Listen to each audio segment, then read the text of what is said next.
Assalamualaikum warahmatullahi wabarakatuh. Selamat malam pemirsa. Sebuah info kembali hadir di sela-sela aktivitas Anda. Nama saya Sabil Wahyu Pratama yang akan membacakan berita-berita terpercaya dan teraktual. Kini kolom letusan Gunung Semeru kali ini mencapai 2000 meter di atas puncak, sekitar 570 meter mdpl.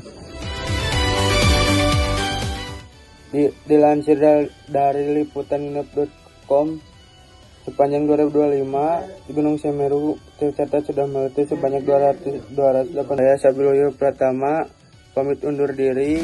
Wassalamualaikum warahmatullahi wabarakatuh.